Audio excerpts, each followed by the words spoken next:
Okay, in this video we are going to talk about calculating the curl of a vector field by hand. So first thing is a couple things we need to know. We need to know what del is. So it's just, I treat it like a vector. I think it's traditional to do that.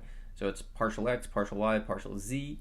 And that notation is really handy because it can allow you to figure out things that you need to know.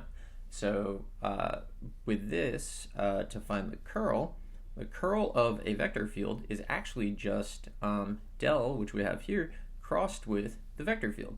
So if we know how to do a cross product and we can remember what del is, we're going to be good.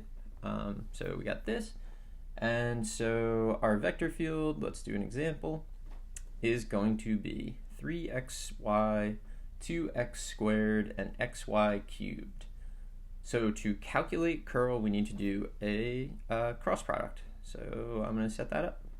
So the curl of f is, so cross product. So first row is going to be ijk, the unit vectors,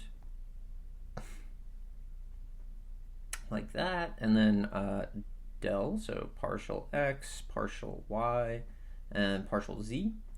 And then the components of f. So the x component, the y component, and the z component. Now we just need to find this cross product. So I'm going to show kind of a lot of work, I think more than I usually show.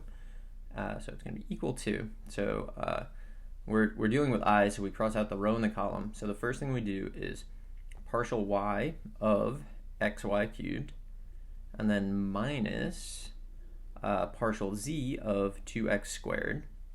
And so that's the I component of the cross product.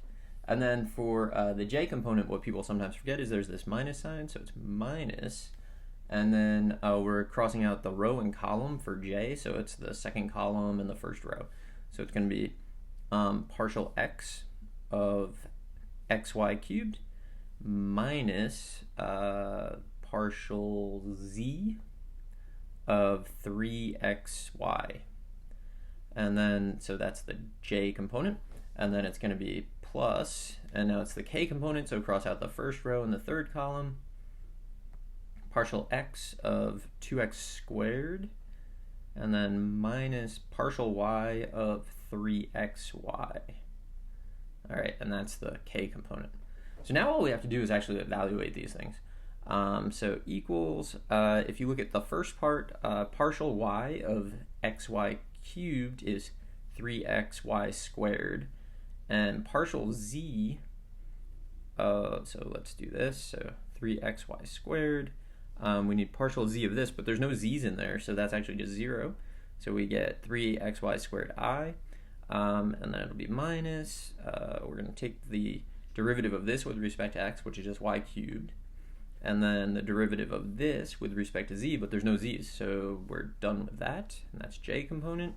And then plus the derivative of this with respect to x is 4x, and then minus the derivative of this with respect to y is 3x, and that is the k component. So if we clean this up, I'm going to write it just in component form.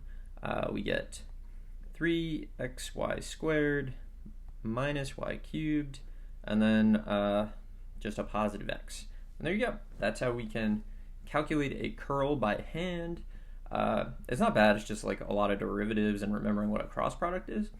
I hope you found this helpful, and good luck.